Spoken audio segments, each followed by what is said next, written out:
Isso aí, galera. Agora estamos aqui com a Gi, que foi pro Mundial agora. Trouxe uma medalha de prata, segundo lugar no Mundial, na França. Isso não é para qualquer um, né, Gi? Não. Meu, foram. Eu achei que nem era pra mim. Nem era para você. Eu acho muito bacana, porque, engraçado, ninguém conhecia a Gi, né? E isso ela surgiu assim. Para quem não conhece, ela surgiu de repente. Mas não é bem assim. A Gi é uma atleta forte, tem uma cabeça muito forte, e tudo que o esporte que ela entra, ela se dá bem. Então ela estava desde o início da corrida de aventura no Brasil, e depois entrou a canoa havaiana, ela também desde o início da canoa havaiana no Brasil, Tudo que aparecia eu entrava. tudo. Rafting. Né? Rafting, né? Entramos no rafting, disputamos muitas provas de rafting. Então ela está há muito tempo no esporte outdoor. E a canoagem, lógico, também remou bastante, mas não num formato de pegada de só remada e tudo, né? Foi um. E eu tive um problema, não sei se você lembra, que a gente até treinava rolamento, caiaque cabinado, e eu tive um problema de ombro no manguito, e isso dificultava muito de eu fazer o rolamento. Isso me afastou um pouco de algumas remadas, porque eu tinha um pouco de medo de virar e não fazer o rolamento. E não fazer o rolamento. E eram barcos cabinados, era uma outra versão, um barco que você tem que entrar dentro, né? Então quando você entra dentro, é um barco que tem que usar a saia contra respingos, quer dizer, tudo que se você virar tem que esgotar a água, quer dizer... Tem o risco de afundar o barco. De afundar o barco, tem que saber esgotar a água no meio do mar, perrengue, quer dizer... A gente levava os copinhos para tirar água do barco. Os vertedouros, com espuminha. É, era mais tralha, né? Era mais tralha, né? E saia e tudo, aquela coisa toda. Quer dizer, se você vira, você corre o risco de repente, não conseguir reverter a situação, porque você tá tirando um copinho, tá entrando 10 de um lado, né? Então isso que... Agora, com a entrada do surf ski, que é um barco auto-esgotável, quer dizer, você tem a área do poço, onde você está sentado e você tem as suas pernas de fora, facilita muito, que tem um esgotador de água. A água, você está remando e a água está esgotando, né? Funciona como uma prancha, né? Se for, para quem não conhece, fazer uma analogia, não é uma bacia, né? Que entra água e começa a afundar. Então, acho que veio para melhorar muito o esporte. Hoje, para quem não está muito por dentro, o surf ski ele tomou um formato a nível mundial, né? Eu ainda quando disputei Ilha da Madeira, que era um mundial, considerado mundial, ainda eu vi um surf ski dos 100 e poucos barcos que tinham, né? E pra gente era uma novidade ver o surf ski naquela época. E aí depois se tornou uma vertente, surgiu muito aí pela África do Sul, e aí tornou-se assim uma vertente, um objetivo de crescimento mesmo, que é um barco mais seguro, porque você não precisa entrar dentro dele, ele é autoesgotável, então é um barco veloz, então assim, fica muito mais fácil você organizar uma prova assim, a nível de você colocar vários barcos e você não ter aquela coisa de a pessoa não conseguir esgotar, de a pessoa virar, não conseguir resgatar o barco novamente, né? Isso é uma boa evolução.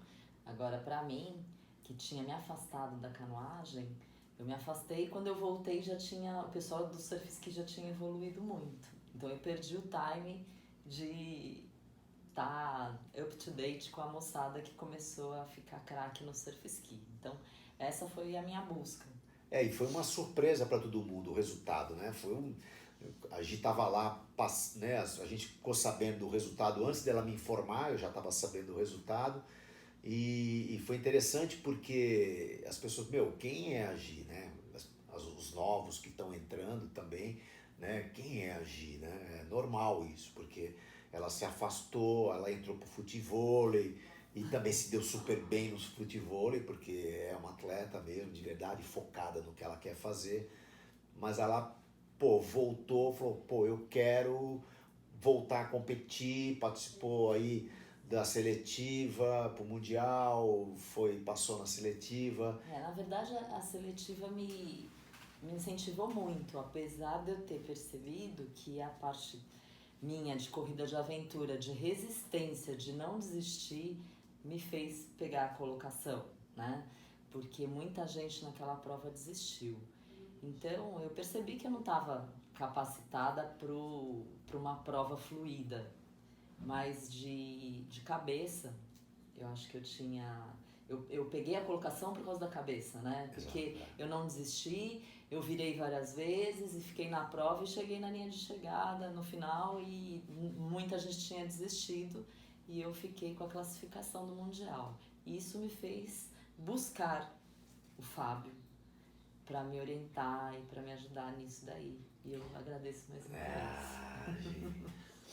Mas na realidade o que eu acho que é muito importante em qualquer esporte, né? Vamos falar sobre a canoagem, essa preparação para o perigo, né? Para o inesperado. Isso que é interessante. Como é que a pessoa se comporta quando acontece alguma coisa que ela não vivenciou, que nunca aconteceu? Aí é que está a diferença. As pessoas se apavoram e aí começam a entrar num pré-pânico. E aí fica tudo mais difícil. Então, em vez de você ter instabilidade no mar grosso, você começa a ter instabilidade no mar liso, porque você começa a entrar em pânico.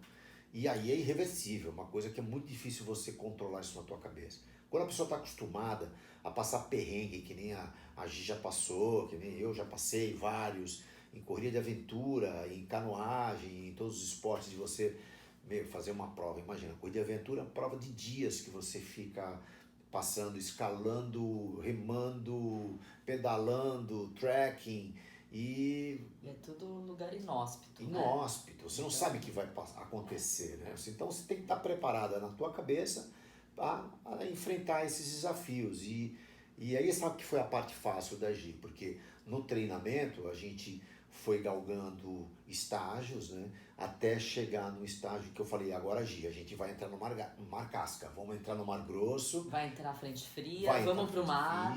Vamos pro mar. Ah, mas vai chover? Vai. Vai chover. Pô, tá tranquilo agora a remada, mas lá pra frente a coisa vai virar. E aí, vamos continuar? Vamos. Tá preparado? A hora que acontecer a coisa? Vai. E aí, o problema chega e contorna com tranquilidade. Isso que é o problema. Não se afobar, não ter ansiedade nesse momento. Né? E eu queria falar uma coisa porque é assim, eu acho que a pessoa tem que ter medo. Né? O medo é um aliado.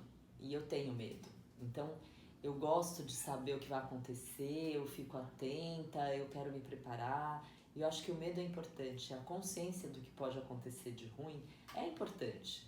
Porque se você se pega de surpresa, aí você vai ficar realmente sem saber o que vai acontecer. Então, no meu mecanismo, o meu medo me protege e fala, você sabia que isso ia acontecer, que ia entrar à frente, que você não tá com tanta estabilidade, tá virando bastante, vai virar e vai subir. Então, essa é uma preparação. O medo junto com respeito. Com respeito e eu acho que eu posso até dizer uma certa humildade, que eu me coloco num lugar que eu ainda não estou preparado.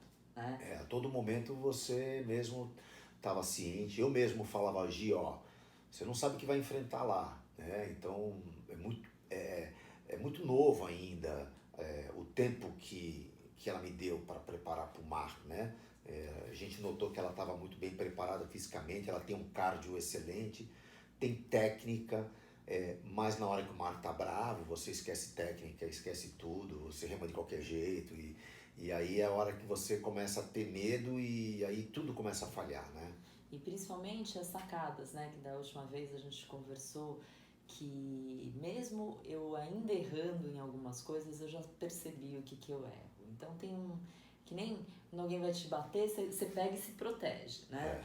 Quando eu vejo uma situação de perigo, eu acho que meu corpo encolhe e eu deixo de apoiar. E isso faz eu virar. Então, eu já entendi isso. Só que eu ainda faço isso quando eu me pego de surpresa. Mas eu entendo, acolho, né? E falo, tá tudo bem, eu virei porque eu fiz isso. Então, tudo bem, eu subo e tento não fazer de novo. E percebo que quando eu erro de novo, foi porque eu fiz de novo. É um vício, é uma defesa. Então, quando vem uma onda de lado e tal, em vez de eu apoiar o pé, eu encolho. E aí eu perco apoio. Então, eu já entendi o mecanismo. Isso é importante. Então, se eu virar mais 5 vezes, tá tudo certo. É isso aí. Você tem que aceitar. É um aprendizado, né? Você tem que tirar a lição. E assim, teve algum fato legal assim que você achou, que você falou, pô, cara, eu tive, pô, essa percepção e eu me dei bem por isso, não? Acho que primeiro, o que foi mais importante de tudo é que eu estava muito feliz. É clichê, mas com um caminho, não com o objetivo final, né? É aquela coisa de... Eu adorei a preparação, eu curti a minha evolução. Então, o que acontecesse lá, eu também estava preparada para chegar e falar, olha, hoje tá a mais do que eu peguei, se tivesse muito bravo, se tivesse mar ressacado, vento muito forte, que a gente viu previsões de anos anteriores, vento de 40, e aquele dia a gente pegou alguma coisa parecida, uma Exatamente, ressaca aqui em Santos. ali nós E eu pegamos. vi, até que não é tão ruim, eu sei que vai ser difícil, mas se tiver um negócio assim assustador, talvez eu não entre. Eu fui preparada para não entrar. Eu lembro que a gente conversou bastante sobre isso, pelo fato assim de você se dar a oportunidade de estar lá, né? Porém, saber os teus limites, porque a hora que você chega lá e você vê que a coisa é muito além do que você se preparou, você não sabe como é que é a organização, você não sabe quantos barcos de apoio, você não sabe qual é a estrutura que ela tem, aí você está se jogando, confiando numa organização. Você me alertou para isso, para eu perceber qual que era o esquema de resgate deles, se eles iam estar por perto, porque são 22 quilômetros e muita gente, então se você fica desgarrada do bolo e acontece alguma coisa, pode acontecer qualquer coisa. Pode, exatamente. Teve uma menina que teve uma crise alérgica por causa de alimentação no meio da prova, passou mal. Então, a gente tem que estar atenta a isso. E a gente tem uma tendência de superação que pode atrapalhar esses sinais de procurar ajuda, né? Eu tenho uma tendência de querer fazer tudo sozinha e não precisar de ajuda. Então, é uma coisa que você tem que se preocupar e falar, não, agora eu preciso de ajuda. Então, eu fui preparada para isso. Fui preparada para talvez ser a última a completar a prova e não importava isso. Eu tava muito feliz que eu tinha treinado bastante, que eu tinha pegado todas as ressacas que a gente pegou e que eu tava vendo evolução, porque é aí que você vê evolução, né? Não é de chegar primeiro, mas é de sentir segurança e se sentir capaz de enfrentar uma situação dessa. Então eu tava muito feliz, muito tranquila de já estar lá e não esperando resultado nenhum. Então isso acho que foi super importante para quando começar a ver que, poxa, eu tenho condição de pegar um resultado durante a prova, que eu tava me vendo junto das pessoas e às vezes deslanchando e indo por uma linha melhor, que teve isso também, que eu... Isso que eu achei bastante interessante, né? Porque teve um momento que você acreditou na tua estratégia, né? É complicado, você está em outro país, está no Mundial, e a primeira coisa que você pensa é falar, cara, eu sou muito menos que os outros, né? E aí o pessoal começa em uma linha e você começa a ir naquela mente coletiva. Pô, por que só eu vou fazer uma linha diferente, né? Foi exatamente isso. Largou o feminino e tinha feminino das que ganham aí as novinhas, né? Que ganham todas as provas lá, que estão disputando sempre, que conhecem a região, enfim. Tinha um time internacional muito forte e tinha o pessoal mais velho, que são medalhistas olímpicas, que aí vinha a minha categoria, gente que rema há muito tempo, que tá no surf ski há muito tempo, tá ganhando prova lá fora também. Que a gente pensa que aqui a gente é bom, chegar lá, o pessoal... Não, é diferente. Você pode falar bastante disso, né? A gente, com certeza, na minha época de provas aqui, ganhava todas as provas aqui disparado, mas quando chegava lá fora, cara, nossa, o negócio era muito mais em cima o negócio, né? Então, eu vi tudo isso, né? Já estava sabendo desse histórico de pessoal com muita capacitação e deram a largada.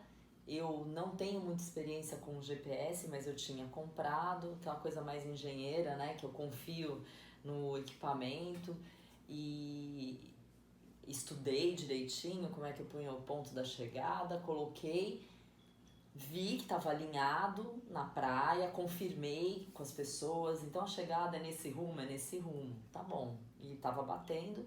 E aí eu falei assim, bom, eu vou botar isso daqui na minha frente e vou nesse rumo. E o que aconteceu? Era uma baía e o rumo era super alinhado, mas você ia para alto mar e depois, como a baía faz a curva, depois que você voltava, então você desgarrava mesmo da costa. O que aconteceu? As pessoas começaram a fazer uma barriga e ir acompanhando a costa. Então, foi muita gente nessa linha. E ficou só eu, mas não é assim, ficou 5 pessoas, ficou só eu na linha reta. Aí eu falei, nossa, eu posso estar dando um tiro no escuro e pode não dar em nada, né? E tinha realmente umas 2 ou 3 pessoas que dispararam na frente, que aí eu nem sei que linha que elas fizeram, podem ter feito a linha mais parecida com a minha. Eu só fui ter certeza que minha linha tava boa, e isso me empolgou bastante quando eu vi o masculino passando, mas assim, tirando fina de mim. Passando O masculino largava depois. Depois, o masculino largava 10 minutos depois. Então, e isso foi depois de, tipo, eu tava remando já em 10 minutos, você rema uns 4 quilômetros aí. 2,5, 3. Porque 10 minutos... que eles falaram, ó, daqui 10 minutos larga, mas pode ter uma demorinha e tal na largada deles, eu não sei se foram 10 minutos ou não, mas a gente já tinha avançado bastante, então já tinha dispersado e tal, e aí começaram a passar, né, porque além dos 3 quilômetros dos 10 minutos, aí até eles chegarem em mim eu também já estava mais longe, né, então é uma coisa assim que eu já tinha andado bastante. E aí quando eu vi que eles estavam na minha linha, eu achei que minha linha estava certa, isso me deu muita força, né? Que é o que você falou, ter certeza de que você está fazendo uma boa prova é incrível, mas o cansaço vai embora, os problemas vão embora. Falei, não, é aqui que eu vou e pronto. Eu considero essa uma parte fundamental, né? Porque quando você não sabe para onde você está indo, ou você não tem certeza, é muito difícil você colocar 100% da tua força, 100% da tua capacidade, né? Então é que nem na vida, se você não encontrar a boia da vida, e você falar, pô, esse é o meu rumo, é isso que eu quero, você fica meio derivando, você vai remando, mas não coloca aquela potência toda. Na hora que ela entendeu que ela estava fazendo certo, ela se encheu de autoconfiança e falou, pô... Botei energia mesmo, né? Uma energia boa, que você fala, é ali que eu vou, é o objetivo. É como... quando você encontra o seu caminho, né? Quando encontra o caminho e sabe, é esse, cara, não tem como, né? E é legal esse recurso, porque hoje a gente tem isso, né? Antigamente a gente não tinha. Então, um relógio normal, né? Que você pode plotar latitude e longitude do ponto. Hoje é fácil, você pega no Google, você pega o ponto que você quer chegar e vai te dar latitude e longitude. Aí você programa no relógio, no GPS, latitude e longitude, você põe isso aqui no contra-fincapé do barco, e aí você coloca aí uma tecla ir para, porque ele já te dá a seta para onde você tem que ir. E fica fácil você notar que a linha do teu rumo, né? Porém aí você tem que trabalhar tudo, a derivação das marolas, de como é que o vento está entrando, aí você tem que isso acaba fazendo você derivar. Aí você vai trabalhando isso durante o percurso. Mas você acreditar que, caramba, só você entendeu isso, né? É uma coisa complicada. Porque isso aí também, não tirar o olho da seta foi uma meta minha, justamente por causa da derivação, porque a seta tá apontando para cá, mas se você deriva para cá, ela continua apontando para lá. E tentar não derivar. Então eu tinha algumas referências para não sentir essa derivação. Certo. Então eu tentei fazer a linha mais reta possível.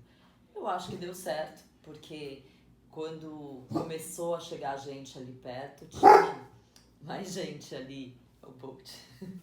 Então, quando eu comecei a chegar perto da chegada, existiam muitos atletas vindo pelo meu lado esquerdo, e tinha alguns que tinham até aberto para tentar pegar vento, mas não tinha tanto vento no final da prova. Teve um pouco no começo. Quantos quilômetros eram? 22 quilômetros. 22 quilômetros, é muito difícil você...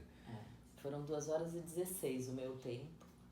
E, assim, Foi uma remada muito forte, que teve que me dedicar, superar, botar força mesmo. O que eu achei legal.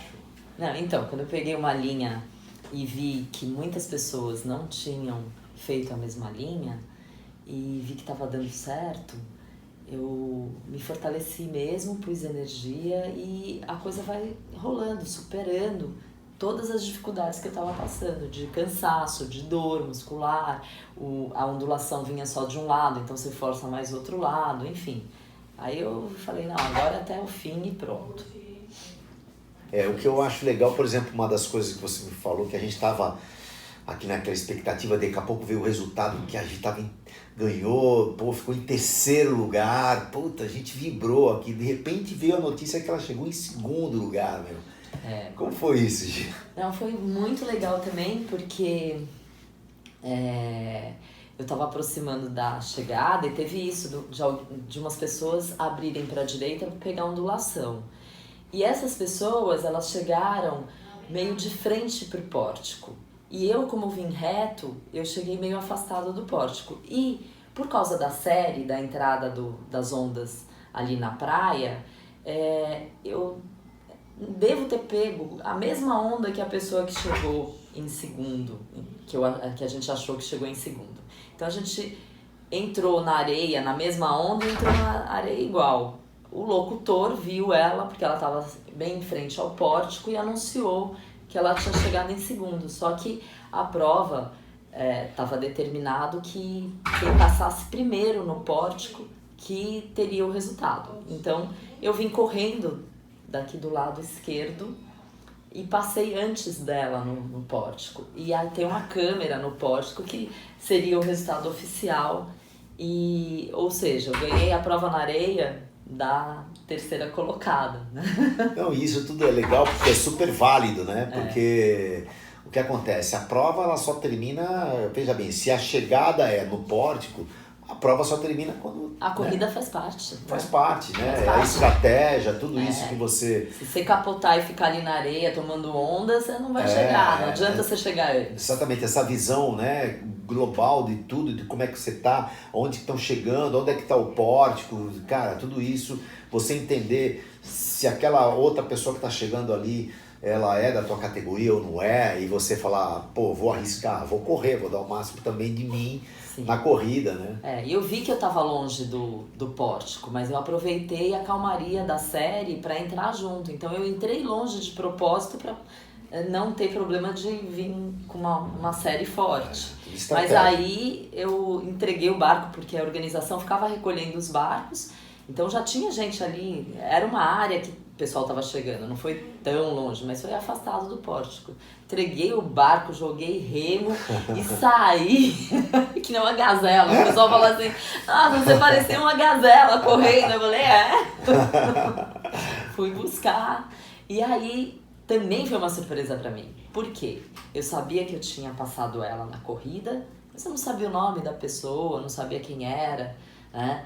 Então, quando saiu a classificação ainda não oficial e eu estava em terceiro, eu falei, nossa, para aquela pessoa deve ter sido horrível que eu tirei ela do pódio, né? Porque ela ia ser a terceira e ficou de quarta e eu entrei em terceiro.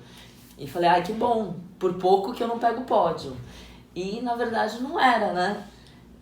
E eu fiquei... Vai, Gi! Vai, Gi! Vamos, Gi! A Gi passou na corrida! Boa! Receber a medalha. Só nessa hora? Que a menina veio com uma pranchetinha e falou, Marcele, não sei o quê, falou o nome o primeiro lugar e a Gisele. Aí eu vi na lista dela, eu em segundo. Aí eu perguntei, I'm the second? I'm the second? Ela falou, Aí eu já subi com aquela cara no palco, assim. Tão surpresa. E ela também... ficou ela ficou surpresa, porque se você vê na filmagem, ela foi pra disposição do segundo. E quando anunciaram ela em terceiro, ela trocou de lugar, ficou sem graça e falou, tá bom, deixa eu ir no terceiro. Mas eu fiquei sabendo uns segundos antes, então eu já tava assim, E eu não ia cutucar ela e falar, você discutir com ela, né? Ela, não, eu sou terceiro, não, eu sou. Então, rolou aquilo que todo mundo viu na gravação, de que anunciaram ela em terceiro, ela trocou de lugar no pódio e me deu o lugar do segundo. Mas eu fiquei sabendo segundos antes e foi uma surpresa ainda melhor. Eu achei assim, surpreendente, né? Eu fiquei muito feliz, emocionado aqui, porque ninguém esperava, né? Nem eu mesmo esperava, embora eu soubesse que a Gi é surpreendente, né? Então tudo poderia acontecer com a Gi. Então ela tem muito foco, é uma das coisas que é a característica que fica muito fácil a gente passar, né? Não existe um bom educador se não tiver alunos com bons ouvidos, né? Então a pessoa, ela presta atenção, ela saca, tem percepção de entender exatamente o que você está falando e analisar, e se tiver alguma dúvida, esclarecer a dúvida. Não fica, eu não vou perguntar isso, tal. Eu não concordo muito bem com isso, mas eu não vou falar para ele. Não, é ao contrário, tem que questionar, tem que buscar, falar, cara, entender o porquê, né? Porque se você não consegue fazer com que a pessoa entenda, né, como é que você vai prosseguir um treinamento, né? Se a pessoa não está convencida de que o que você está passando é realmente o que é o certo, né? Então, é legal porque eu quero ser indagado, eu quero ser questionado, para poder ter a defesa, né? Para poder mostrar isso. Né? Eu sempre falo que eu preciso da lógica para basear tudo que eu faço. Engenheira, então, né? Engenheiro, engenheira. Não tem jeito. Então eu preciso entender como funciona, por quê, que não sei o quê. Então fica mais fácil para mim quando eu falo, o apoio da água aqui, porque se você rodar o tronco, aí você vai ter o equilíbrio. Se você fundamentou com lógica, eu entendo. Isso então, é importante, Então, às vezes eu questiono por causa disso também. Verdade. Né? É ruim você dizer assim, não, porque é assim, porque eu vi um vídeo, porque o campeão mundial, ele rema assim. A gente tem que tomar cuidado o seguinte, uma coisa é técnica, outra coisa é estilo. Você não pode ir contra o estilo de uma pessoa. Ou seja, por exemplo, você não pode dizer que o corcunda não pode remar, né? Pode remar, ele vai ter um estilo diferente. Né? O que é mais importante é que quando você entra na sua cabine, você buscar a tua posição confortável. Não adianta nada eu dizer assim, o certo é remar assim, se eu não, sentando normalmente, eu não sento assim, eu sento assim. Né? Então é assim que eu vou sentar no barco. Então quando você fala em postura, você tem que seguir a tua postura. A correção postural ela é feita em terra. Então você vai procurar um RPG, você vai procurar um pilates, você vai fazer uma correção postural. Agora, você tem que entrar na cabine e estar super bem adaptada dentro da tua postura. Né? Então isso que foi interessante. A gente foi trocando muita experiência, muita ideia, né, durante esses 4 meses. E o primeiro vídeo que a gente fez antes de você ir, né? E agora a gente está fazendo o segundo vídeo, já com a medalha de segundo lugar, que, com muito mérito, né? Foi conquistada, né? Foi conquistada, foi um presente, uma surpresa, 2 surpresas, né? Primeiro é subir no pódio, depois a surpresa de, em vez de terceiro, ser segundo. O que é legal foi assim, quando as pessoas que te conhecem falam, a Gi é encardida, a Gi é casca, a Gi quando cisma de fazer alguma coisa, ela faz, ela vai atrás, ela tá...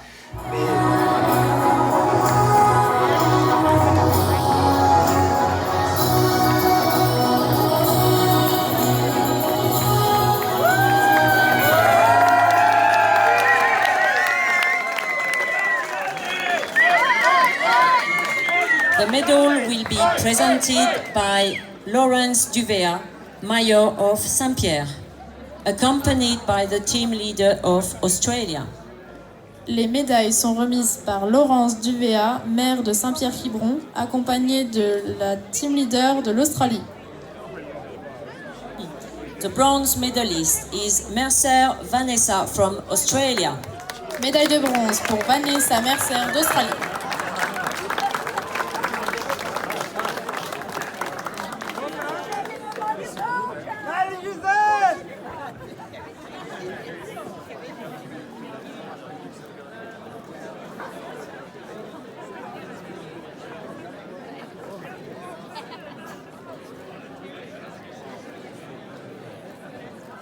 the silver medalist is Gisele Monte from Brazil.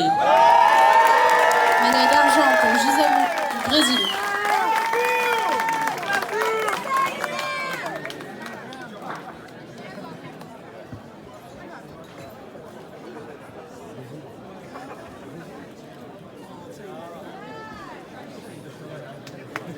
First place and world champion is Madeleine Baxter from Australia.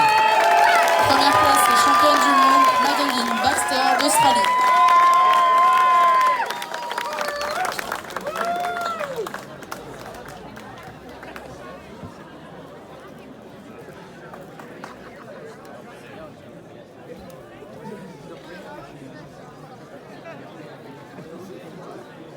Please rise for the national anthem of Australia.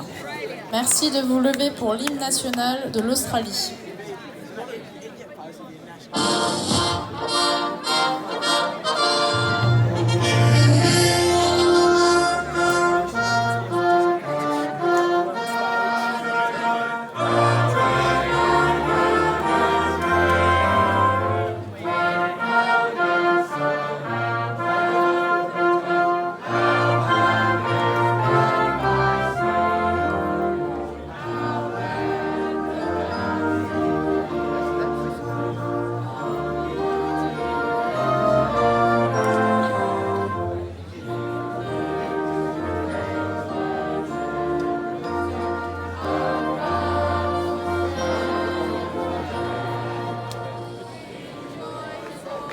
Ladies and gentlemen, please show the 2019 World Ocean Racing Champion.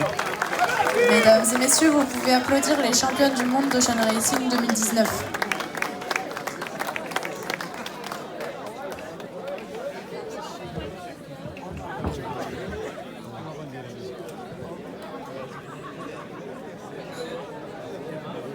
Céu, toda quarta-feira, às vezes quarta-feira, meu, chuvosa, meu, tô descendo, vamos entrar na água, vamos entrar na água. Eu sou Final de semana comprometida, né? comprometida. Até chata, né? É muito chata, muito chata.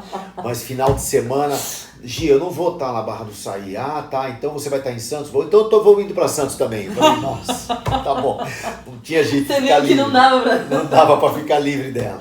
Então era assim, foi quarta, sábado, domingo, meu, querendo remar.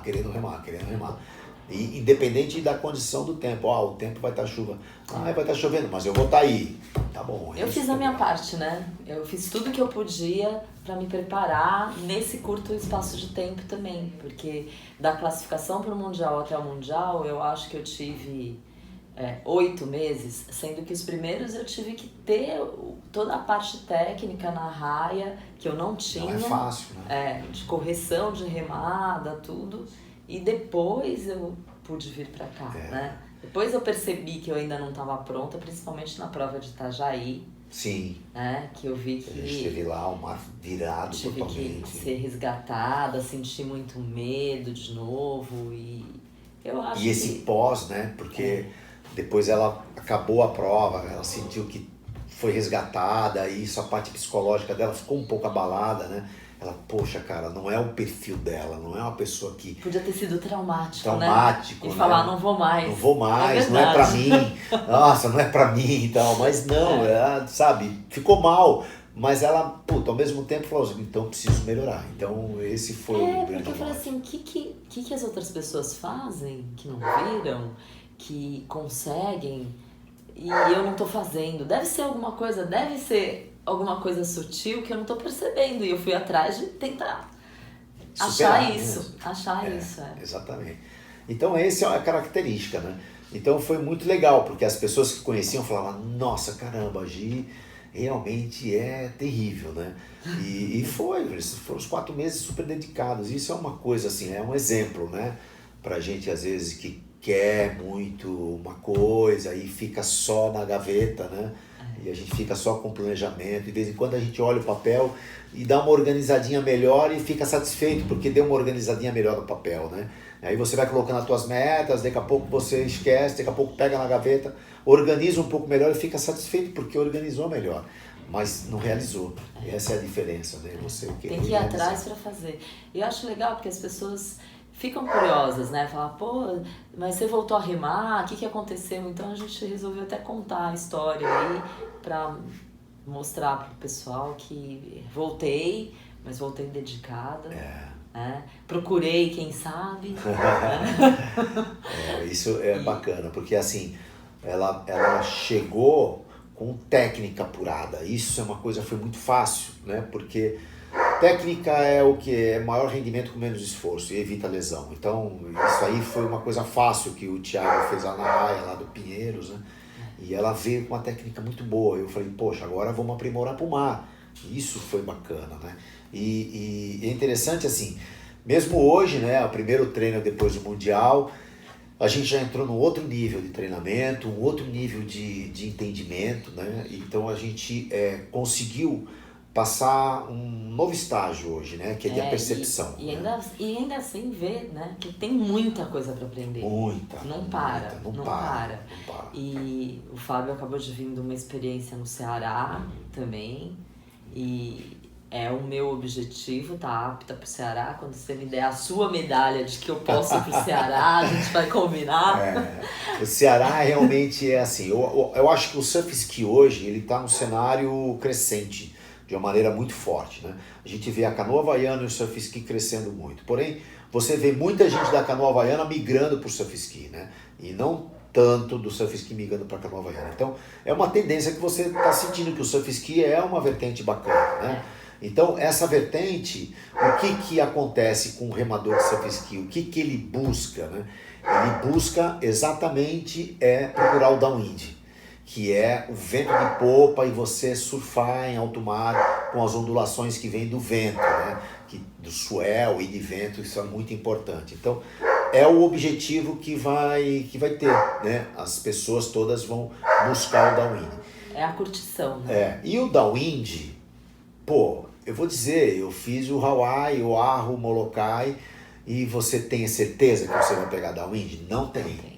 Agora, aqui no Brasil nós temos um potencial incrível, que são os ventos alísios, naquela parte do Ceará, e em determinada época do ano é certeza você pegar downwind. Então, por isso que o pessoal vai pro kite lá, porque precisa de vento para decolar a pipa, mas pro surf ski também precisa. Né? E foi interessante que exatamente há 10 anos atrás a gente descobriu o downwind, quer dizer, o downwind eu já descobri desde 1984, quando eu comecei a remar, que a gente começou a entrar muito em mar e começou a entender o que é surfar com as ondulações do vento.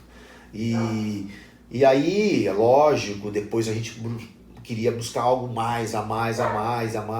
E aí, lógico, o Hawaii é uma situação legal. Mas o Ceará, ele há 10 anos atrás a gente descobriu que é viajar no downwind, que as pessoas fazem de kite hoje, vai de uma cidade para outra viajando no downwind.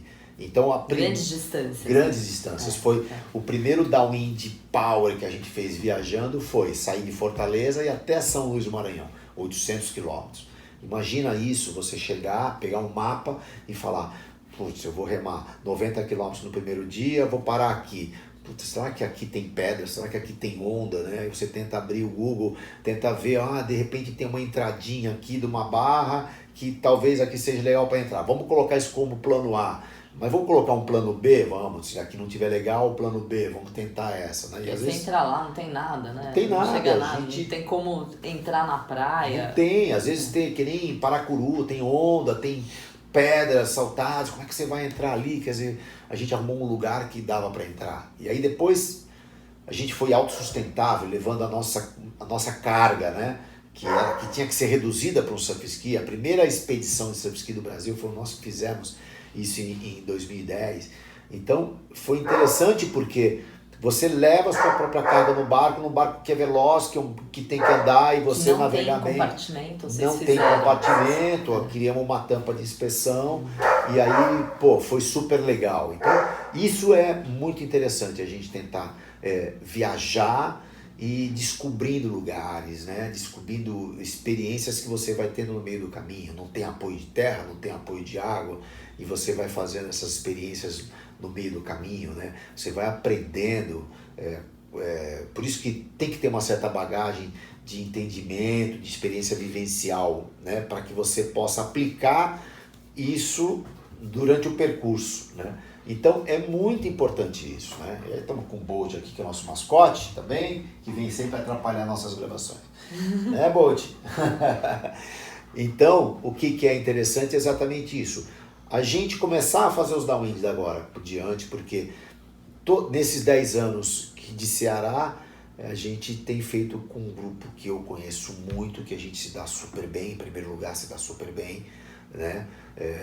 E outra, são pessoas que eu respeito de acordo com as suas experiências vivenciais em vários sentidos, né? Em navegação, em mapa, ir no perrengue também, ter calma, isso é muito importante. Você começa a viajar com uma pessoa que a primeira coisa que saiu errada começa a desesperar, isso destabiliza o time inteiro, né? Deixa isso, todo mundo nervoso. Inseguro, né? Insegurança na equipe. E a gente fazia sempre um debriefing no final do dia, dizer, pô, cara, o que a gente errou aqui, o que precisa melhorar? E todos escutavam, cada um dava a sua opinião e a gente respeitava a opinião de todos, porque são pessoas que se admiram entre si, né? E isso é muito importante numa travessia. E você ia passando pelos problemas, ao mesmo tempo a gente está se cuidando, né? E passando e pegando experiência durante o caminho. Imagina passar o Delta do Parnaíba, Lençóis Maranhenses. Nossa, o lugar já é incrível. Já é incrível e é no meio do nada que a gente para, então ventos de 70 km por hora, quer dizer, não dá para você errar, né? Não perdoa erro uma situação. E aí agora, nosso foco é esse, né, Gi? Você... Quero estar junto de vocês de novo. Quer estar junto. Porque vamos lembrar aqui que você sempre fez o Alpium Adventure, que sempre teve uma vivência em conjunto. Eu acho isso muito legal, porque para mim o esporte sempre teve uma conotação de transformação pessoal, né? Então, tudo que eu passei na corrida de aventura, eu captava alguma mensagem e, por exemplo, para mim não tem emprego que me derrube, porque o que eu passei na corrida de aventura é tão pior, eu fui tão forte, eu resisti. Fome, né? Sede, cansaço. São as coisas primitivas, né? Mas eu acho que você entrar em contato com essas coisas primitivas faz você enxergar uma força que você tem e você pode usar ela para outra coisa. Então, essas vivências, tudo que você entrega para o esporte, ele te traz de aprendizado que você devolve e leva para a vida, né? Verdade, é verdade. Então, isso daí é demais. Com certeza você trouxe várias experiências dessas viagens, de todas que você já fez, porque você sempre fez isso, né? E é engraçado que dá a impressão que a cada ano a gente aprende, né? Não adianta, a gente às vezes pode fazer o mesmo percurso, mas quando você volta no ano seguinte, você tem mais que aprendendo mais ainda, né? Então esse lado de você compartilhar com pessoas, uma coisa que inspira muito é você chegar nos lugares de uma forma remando, né? Primitiva, quer dizer, as pessoas imaginam vai chegar de carro, né? Vai chegar numa embarcação gigante, mas o cara chegou de caiaque.